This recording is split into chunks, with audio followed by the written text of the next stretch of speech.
Good morning. So you may notice something a little bit different today. The roof is up.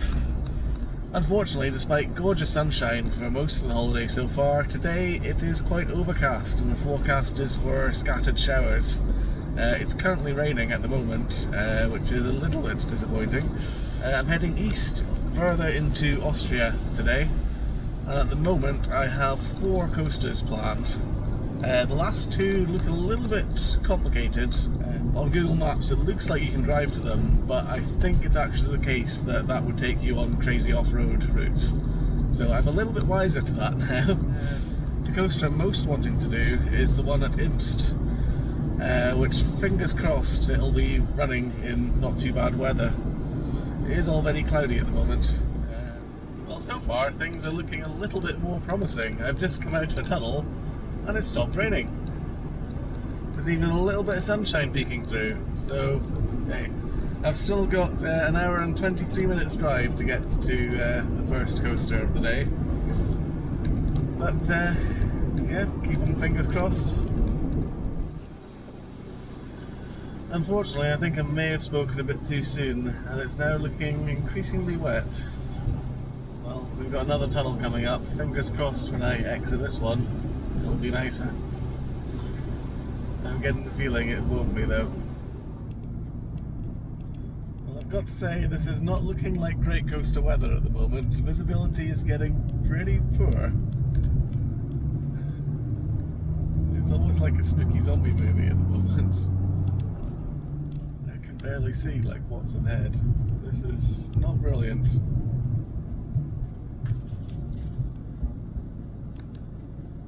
To be honest, it's getting a little bit on the scary side as I really don't know these roads and visibility is very, very poor. So just take it slow is the easy thing. I don't really want to go off a cliff. Visibility is a little bit better as we go downhill, so that's a plus. But I think the first Alpine coaster I'm going to, I say that, visibility suddenly gets worse. I think the first Alpine coaster I'm going to isn't hugely high up in the mountains, so fingers crossed there's still a chance it'll be open. After a little bit of going downhill time, the fog has cleared. It may have actually been cloud I was in. It wouldn't surprise me. But this is looking a lot better than it was 5 minutes ago, which was actually quite scary. This is looking quite nice now. Very picturesque. Well, sadly it looks like we have the first spite of the trip, unfortunately. Wally Blitz behind me is not open. It was supposed to open at 10 o'clock according to the website. Just spoke to some people and they don't think it'll open until at least sort of 1 o'clock because of the weather. Which in my opinion isn't really that bad. Looking behind me we've got some sun, but it is what it is. I don't really have time to wait around here till 1 o'clock, so I think I'm probably going to head on to IMST and keep my fingers crossed for there instead. Let's go. So sadly that's one spite, but there is one advantage of taking this route that's taking me past the Wally Blitz. I think this route avoids a very, very long tunnel. Now, the tunnels in Austria are great. I mean, for efficiency, if you're travelling a long distance, it's fast, it's efficient. But they're also very boring because there's no scenery inside them. Whereas, at least taking this route, I'm in the Alps, I'm surrounded by the mountains and surrounded by beautiful scenery. Which makes the spite of missing a coaster slightly less. I'm not sure which is better when you're either driving up the hills or driving down them. I'm sort of leaning towards the driving down because then you can really sort of take in the view. Going up you're kind of, well, going upwards, so looking at the sky. But as you're coming down here into valleys, it's pretty epic. Eventually I made it to IMST and thankfully the ride was running. Unfortunately, going up the cable car and looking at the track, it seemed to foreshadow the sort of ride I was about to have. So I've made it up to ride the Alpine coaster at IMST, which claims to be the world's longest Alpine coaster, although I think that may be on a technicality. I'm pretty sure there's a longer one called Turbo Tronc in Andorra, but I guess that's not technically in the Alps, so isn't an Alpine coaster. Sadly, I think the chances of me getting a clean run on this one are pretty small, as I saw a lot of people going down this one fairly slowly, and a lot of people with kids. Hopefully I can time it right to maybe get a good clean run and not break too much, but we'll see.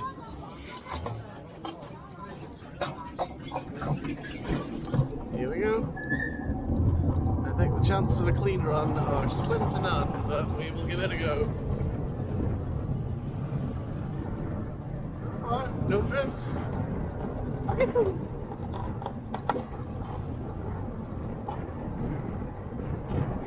Playing. Oh!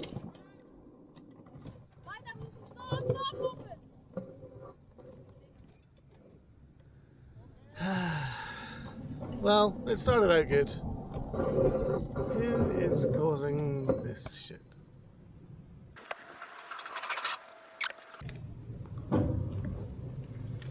Emma!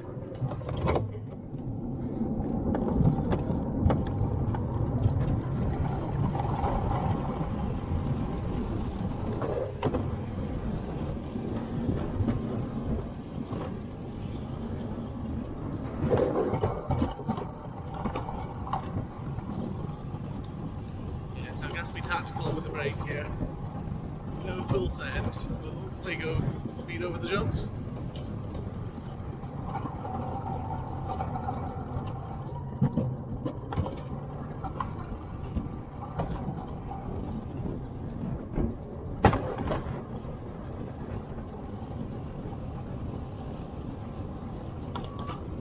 Oh, for fuck's sake! Why are you stopping?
This really ride has potential if it can be taken at speed. Because there's no trip brakes. Don't know if it's a speed limit with these at the moment,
Wingy, wingy, wingy.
Well, it was a bit of a frustrating run, really. I knew the chances of getting a clean run weren't that high, but having to stop that many times, yeah, quite frustrating.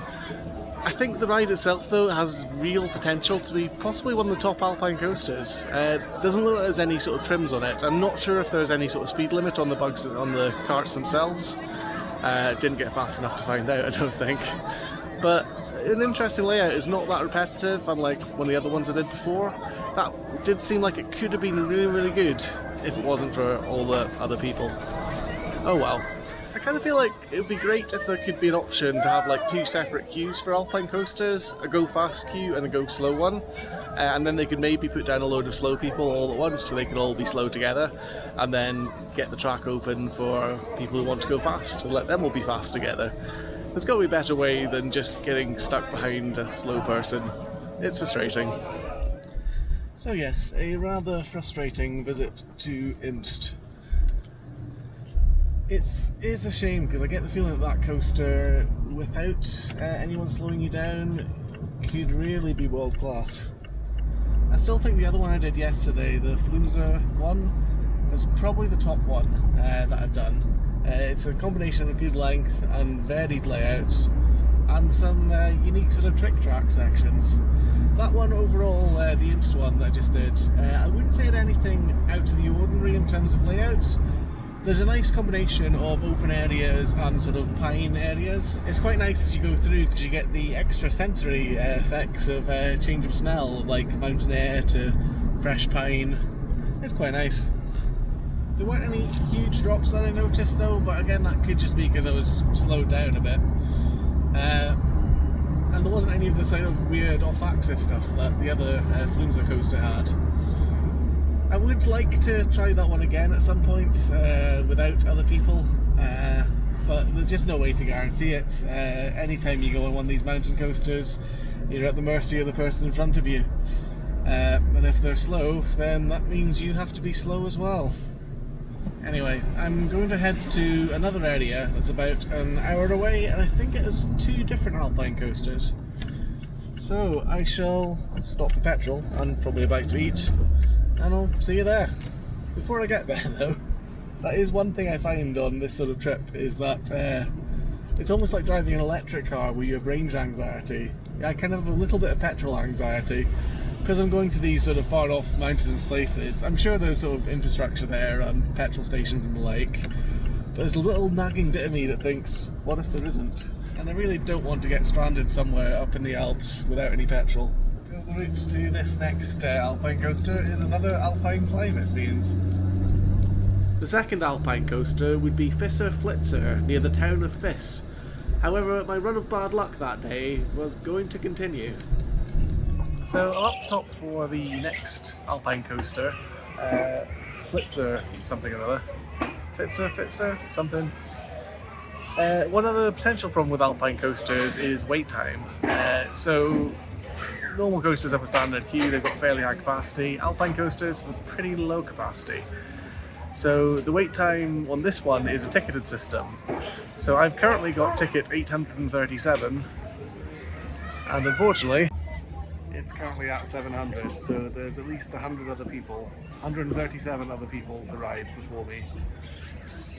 That could be quite a wait, so I have a plan. Beer. They do seem to be dispatching quite quickly though, which means not a lot of space between people, which increases the risk of stacking and again getting stuck behind someone. We'll see though. This is a single rail as opposed to the other Alpine coasters, so I will probably be using the brake because, yeah, I feel I've got a very high centre of gravity on these single rail ones and it just doesn't feel that safe going super fast without using the brake. Interestingly, in this area before the ride, they actually had several other attractions, including some sort of screaming swing type ride and a zip line that took the shape of a giant bird. I was content to just relax and watch the scenery though, until it was my turn to ride. That's just taking the piss now.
Bit of a weird disco.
Random pirate ship.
one was decent. I would have liked to go a little bit faster. I had to use the brakes a bit, but it is what it is. It's still decent fun though. This one seems to be more about the journey rather than the actual, like, any elements giving any force or anything like that. I think it's more about the weird little huts you go through, the dinosaurs, pirates, everything, smoke machines, you name it. So onwards now to the next coaster, which I think is in a place called Ziffaus, or near it, where there's some sort of driving ban. So I have to get a U-Bahn there, and then a gondola, and then the coaster hopefully. Fortunately, the weather seems to have got a lot nicer, so no more need for the waterproofs. And the scenery just as stunning as always, behind this horrible construction. I'd say in general the amount of planning I've had to do for each stop on this trip has been much higher than other coaster trips I've done in the past. Normally because usually if you've got a theme park, it's got a car park, it's very well signposted, you know where to go. Here, Google Maps seems to sometimes want to take you up on single track mountain things that are only for service that, yeah, you would want to be driving on. And it's not always obvious where you want to park to actually ride the roller coaster. For example, this place, I'm having to park in a car park, then get a U-Bahn, and then get a chairlift or a gondola. I think it's going to be a gondola, we will wait and see. But not as simple as just driving to a theme park and getting out and going to the park. The next step of the journey, and this will take the record for the most expensive Alpine coaster I've done, as this was 30 euros, so not cheap. I think the reason or excuse they charge so much for this one is that you have to get the cable car both going there and coming back. So it's at like the middle station of this Alpine, I think is what it's called, or at least that's what's written on the outside of it. So expensive, let's hope it's a good one. And let's hope I get an unobstructed run. The weather's been kind of weird today, very much hit or miss. At the moment it's like really quite nice and sunny, but just a few moments ago it was raining. It's almost as if the weather knows I'm Scottish and wants to try and take part. The scenery in this whole region though is just absolutely stunning. It's beautiful, majestic, wonderful. And that's part of the fun of this trip. Even if the coasters aren't working, or there's problems with them, or they're expensive, I've still got the driving and I've still got all this scenery, which is magnificent. Step 2 complete, as we now head onwards to the Alpine coaster after the gondola. So I guess this is stage 3 of getting to ride this Alpine coaster. It's the Alpine coaster's lift itself. This one looks interesting and looks like it has some weird stuff on the way down, but we'll see. The left hill looks reassuringly long. They've given me a little bit of extra time between the people in front, but still there's going to be a risk of running into traffic. Fingers crossed it won't be too bad. It looks like this one does have automatic brakes on it, so that could affect things as well, whether that'll slow me down enough without braking myself. We'll see.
So that one was actually pretty good fun. I didn't run into traffic, which was good.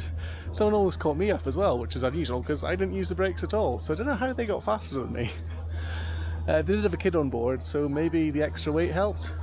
Either way, this one was good. No major bunny hops, but a good variety in and out of the forest. And yeah, lots of high-speed dives and turns. Really enjoyed it.